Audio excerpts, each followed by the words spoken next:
Hi everyone, Al DeMarco here, and this is going to be your Thursday video report. Free selection coming up in just a moment. Of course, the big focus today, there's 3 NBA playoff games. There's a slew of baseball games, especially on the afternoon card.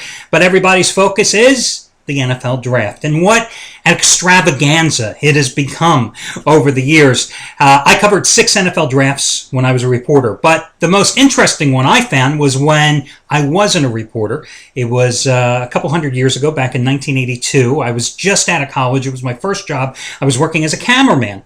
And, you go as a camera crew and you're there all day long. And these were the days I happened to be at the old Veteran Stadium in Philadelphia. The war room, per se, for the teams at that time. They met in a room off the main dining hall. They came on in, and it was the same place where I think that you used to get your buffet meals for the press box prior to game time. I mean, it was just a little room, all the reporters sitting there all day long, and the picks were ascertained through the telephone, through conference calls, because it wasn't like ESPN was readily available at that time. It wasn't like it was being nationally televised in your living rooms, okay? So you're sitting there, and of course, it's in Philadelphia, so we're very interested to get the Eagles pick. Everybody knew that year that the Eagles wanted this guy by the name of Perry Tuttle. He was a highly touted wide receiver coming out of Clemson. And the Eagles were picking 20th, and it looked like they were going to get their man, and then the Buffalo Bills at 19 on the draft card that day selected Tuttle.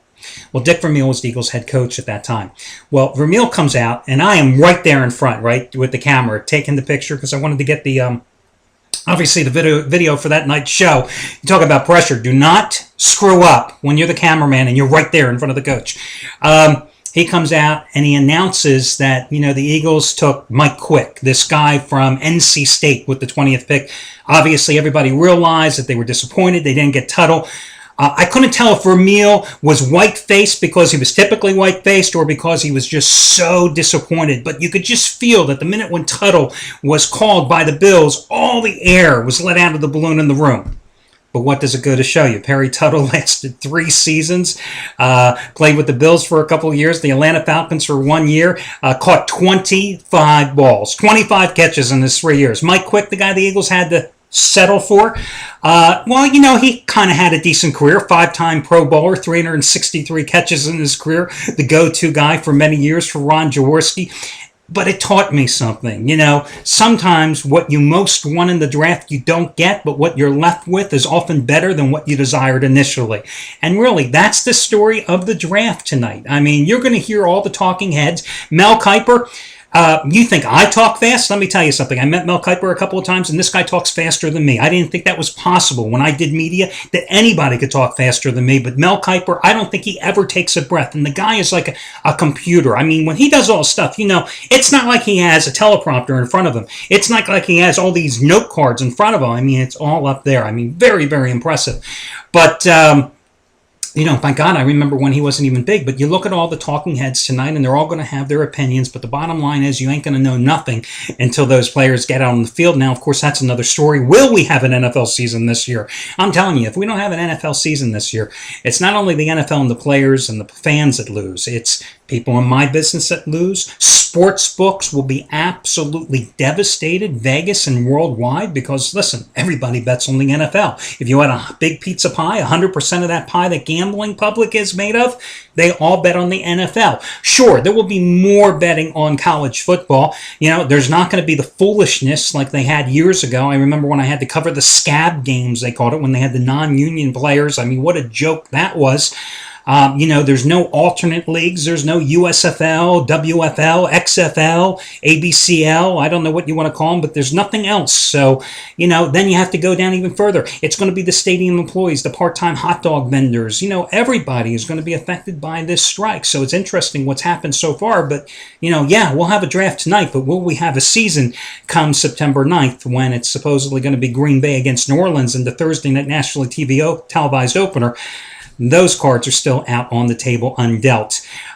Let's get to basketball. Last night, I went 2-0. Cashed in with my 10-dime best bet with the Cleveland Indians. Nice to get a 5-0 lead in the first inning and coast to an easy win as far as I'm concerned. But also I had a 5-dime series play come through last night, and that was, of course, on Oklahoma City. So Overall, 7-1-1 best bet run over the past 9 days, in that stretch going 9-2 overall. Now, tonight I have 2 plays on the same NBA playoff game, guys. One is a 10-dime play, my first round dog of the year. The other is a 5-dime money line release on the same exact game, because I think this puppy is going to win outright. 10-dime side, 5-dime money line play on the same game. That's what I've got going tonight. Also, I wanted to also point out that another hot handicapper, Anthony Red, tonight. 4th ever 75-dime play in his career in the NBA. It is on the Mavericks Trailblazers game. Number 3 happened to be Heat over the 76ers in game number 3 on the road. Number 2 happened to be the Hawks outright over Orlando in game number 1 of that series. He is 27-14-1 lifetime with 75-dime plays in the in football and basketball combined in his career. This is only the 4th ever in the NBA, and that's going tonight for Anthony Red. As for your free pick tonight, I'm going to go to the well once more with the Cleveland Indians. I'm kind of surprised a team that has reeled off 9 straight wins at home is only a 155 favorite, and you even see a couple of 150s out there against the Kansas City Royals. Of course, Kansas City has dropped 5 in a row and 8 out of 10 after that surprisingly swift 10-4 break out of the gate. As I said, again, the Indians have won 9 in a row overall at home. They've won 5 straight at home in this series. They are going with Carmona tonight.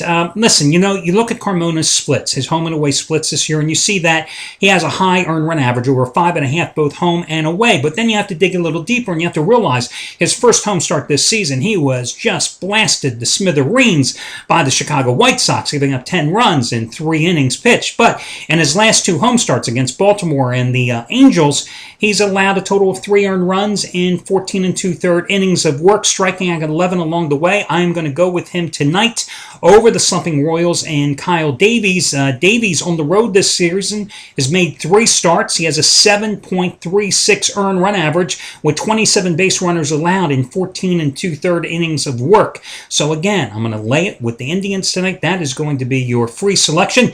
Good luck, everybody, and I will catch you again on Friday as we take a look at another free pick and continue to break down your card. Good luck, everybody.